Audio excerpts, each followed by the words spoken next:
चलिए दोस्तों, आप सभी का मैथ्स बाय गोविंद के यूट्यूब चैनल पर हार्दिक स्वागत है। आज हम प्रश्नावली 2 लेके हैं। कक्षा 9 की प्रश्नावली 2 है, जिसका नाम है बीजगणित। ठीक है, तो ये प्रश्नावली अपन शुरू करेंगे। इसका प्रश्नावली का चैप्टर है एक्सरसाइज 2.1। एक्सरसाइज 2.1 प्रश्न संख्या 1 कह रहा है, निम्नलिखित व्यंजकों में कौन कौन एक चर में बहुपद है और कौन कौन नहीं है, कारण के साथ अपने उत्तर दीजिए। एक चर में बहुपद का मतलब होता है कि भाई उसमें चर राशि क्या होनी चाहिए, सिर्फ एक ही होनी चाहिए। ठीक है, उसके अलावा दूसरी कोई चर राशि नहीं होनी चाहिए। चर होता है कि भाई उसका मान निश्चित नहीं होता है। जो अलजेब्रा अपने अल्फाबेट होते हैं वो क्या होते हैं, चर होते हैं, और जो गणितीय मान होते हैं वो क्या होते हैं, अचर होते हैं। तो जिसमें चर क्या होगा, एक होगा। एक का मतलब क्या है कि जैसे यहाँ पे x है तो क्या होना चाहिए, सब जगह सिर्फ x होना चाहिए। x के साथ में और कोई भी चर नहीं होना चाहिए। तो ये पहला कह रहा है 4x² माइनस 3x प्लस 7। तो क्या यह एक चर में बहुपद है? तो क्या कहेंगे अपन, यह एक चर में बहुपद है।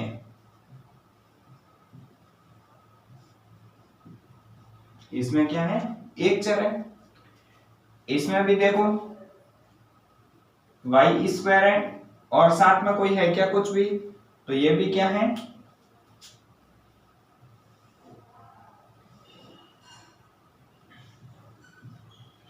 यह एक चर में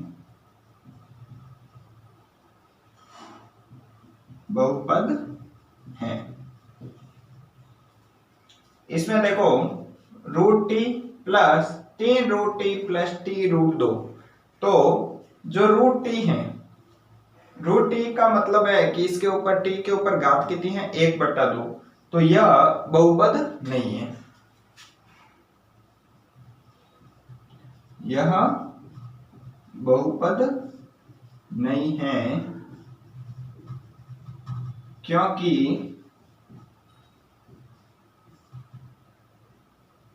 इसमें चर की घात पूर्ण संख्या नहीं है।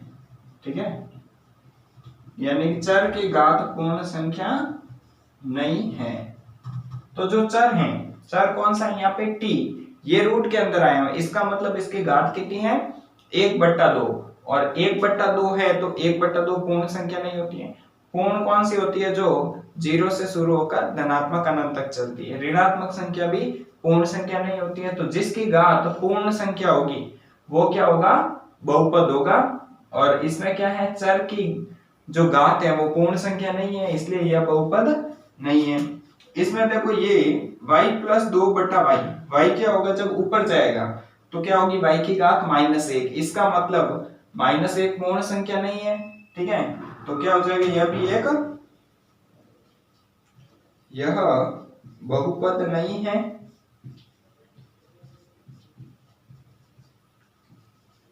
क्योंकि y की घात -1 है, जो कि एक पूर्ण संख्या नहीं है। ठीक है, जो कि एक पूर्ण संख्या नहीं है। इसमें देखो x की घात 10 प्लस y की घात 3 प्लस t की घात 50। तो इसमें ये तो एक बहुपद तो है, लेकिन कितने चर में है, 3 चर। इसमें x भी है, y भी है, t भी है। तो कितने चर आ गए, 3 चर आ गए।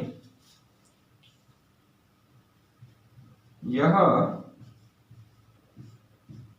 3 चरों में एक बहुपद है। ठीक है भाई, ये था प्रश्न संख्या 1।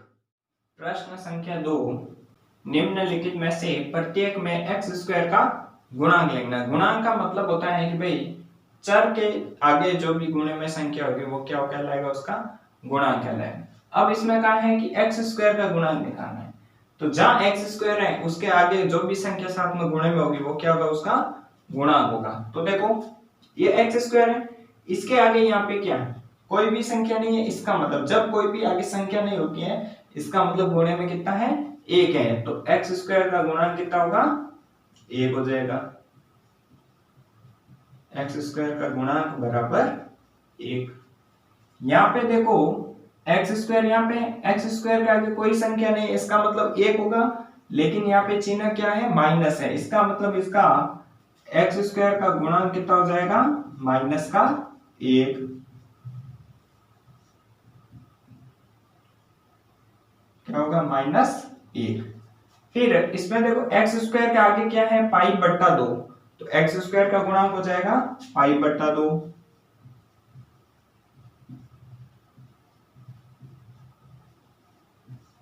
एक्स स्क्वायर का गुणांक बराबर पाई बट्टा दो। अब इसमें पूछा है एक्स स्क्वायर का गुणांक, तो यहाँ पे एक्स उपस्थित है, अगर एक्स ही उपस्थित नहीं है तो उसका गुणांक क्या होगा, जीरो होगा।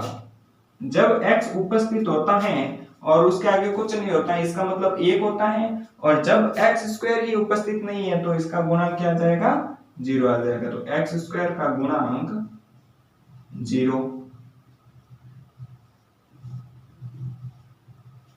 जब एक्स स्क्वायर होगा कोई संख्या नहीं होगी तो गुणांक एक, और जब एक्स स्क्वायर ही नहीं है और उसका गुणांक पूछा है तो गुणांक कितना हो जाएगा, जीरो हो जाएगा। ठीक है। प्रश्न संख्या 3 कह रहा है 35 घात के द्विपद का और 100 घात के एक पदी का एक एक उदाहरण दीजिए। तो अब 35 घात मतलब ऐसा बहुपद द्विपद लेना है अपने को जिसमें दो पद होने चाहिए और उसकी अधिकतम घात यानी कि चर की अधिकतम घात कितनी होनी चाहिए, 35 होनी चाहिए। तो मैं कोई भी एक उदाहरण ले सकता हूं, 2x की घात 35 प्लस 7 ले लिया, तो इसमें दो पद हो गए, अधिकतम घात कितनी हो गई, 35 हो गई। 100 की घात का एक पद, जैसे y की घात 100, ये क्या हो गया, एक पद हो गया। ऐसे अपन कोई भी उदाहरण ले सकते हैं, यहाँ पे x y z कुछ भी ले सकते हो। घात 35 होनी चाहिए, इसमें 100 होनी चाहिए, इसमें एक पद होना चाहिए, इसमें दो पद होना चाहिए, अपन जो भी मर्जी है ले सकते हैं। निम्नलिखित बहुपदों में से प्रत्येक बहुपद की घात लिखनी है। तो जब किसी बहुपद की घात पूछता है तो इसका मतलब होता है कि भाई उस बहुपद में चर की अधिकतम घात होगी, वो क्या कहलाएगी, बहुपद की घात कहलाएगी। तो जो पहला है 5x cube plus 4x square plus 7x, इसमें चर की अधिकतम घात कितनी है, 3 है, तो इसमें बहुपद की घात कितनी हो जाएगी, 3 हो जाएगी। तो इसका आंसर होगा बहुपद की घात, बहुपद की घात बराबर 3 हो गए। इसमें बहुपद y चर है, y की अधिकतम घात कितनी है, 2 है, तो बहुपद की घात कितनी हो जाएगी, इसमें 2 हो जाएगी।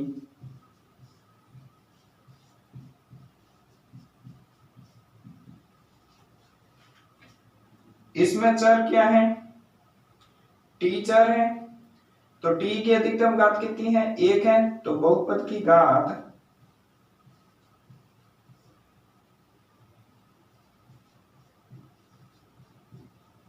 बराबर 1। इसमें बहुपद उपस्थित है, नहीं है, इसका मतलब इसमें बहुपद की घात होगी 0। x उपस्थित है ही नहीं इसमें कोई भी, तो बहुपद की घात 0। जब x ही उपस्थित नहीं हो या फिर कोई भी चर भी उपस्थित नहीं हो, ठीक है, कोई भी चर उपस्थित नहीं है इसका मतलब इसमें घात क्या है, 0 है। किसी की भी घात 0 करते हैं तो उसका मान 1 हो जाता है, तो उस 1 को भले किसी संख्या से गुणा कराओ कोई फर्क नहीं पड़ेगा। तो बहुपद की घात कितनी आ गई, 0 आ गई। ठीक है, ये थे प्रश्न 2, 3 और प्रश्न 5 है। बताइए कि निम्नलिखित बहुपदों में कौन कौन बहुपद रेखिक है, कौन कौन द्विघाती है और कौन कौन त्रिघाती है। तो सबसे पहले बता देते हैं भाई रेखिक बहुपद कौन सा होता है, ऐसा बहुपद जिसमें चर की अधिकतम घात 1 हो, जिसमें चर की अधिकतम घात कितनी हो, 1 हो, तो वो रेखिक बहुपद कहलाता है।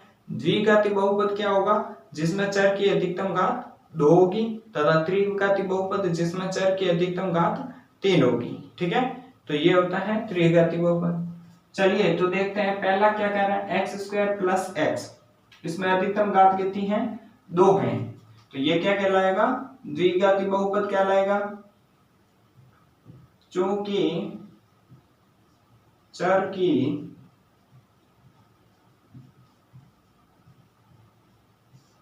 अधिकतम घात 2 है, अतः यह एक द्विघाती बहुपद है। इन दोनों में देखो, इसमें देखो अधिकतम घात कितनी है चर की, x यहाँ चर है और इसकी अधिकतम घात 3 है, तो चूंकि चर की अधिकतम घात 3 है, अतः यह एक त्रिघाती बहुपद है। ठीक है, फिर देखो इसमें अधिकतम घात इसकी 1 है, इसकी 2 है, ये अचर पद है, कांस्टेंट है। ठीक है, तो चर की अधिकतम घात कितनी है, 2 है, क्योंकि चर की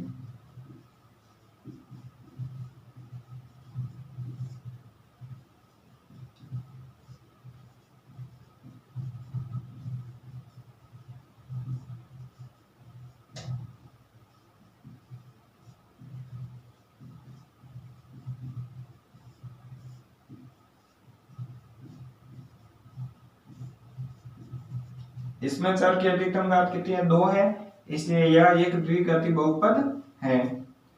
इसमें चर की अधिकतम घात 1 है,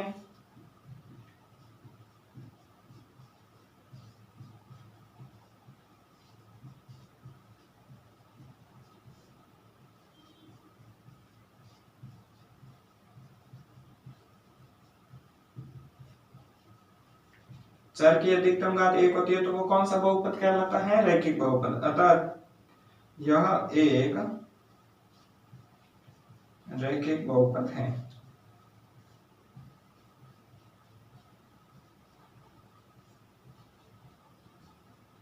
इसमें चर की अधिकतम घात क्या है, 1 है, यह भी क्या होगा, रैखिक बहुपद।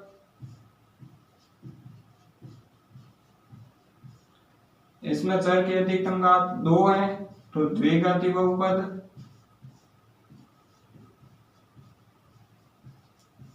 और इसमें चर की अधिकतम घात 3 है, तो क्या कहलाएगा, त्रिघाती बहुपद।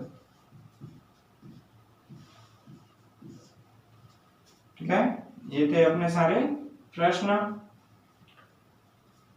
तो अगर वीडियो आपको अच्छा लगा है तो इसे लाइक कीजिए, शेयर कीजिए, कमेंट करके जरूर बताएं और अपने सभी मित्रों तक आगे इनको शेयर करें। ठीक है, वीडियो के अंत तक बने रहने के लिए आपका बहुत बहुत धन्यवाद। मैथ्स बाय गोविंद के यूट्यूब चैनल पर आपका एक बार फिर से आभार। तो चैनल को अभी तक आपने सब्सक्राइब नहीं किया है तो इसे सब्सक्राइब कर दें। धन्यवाद।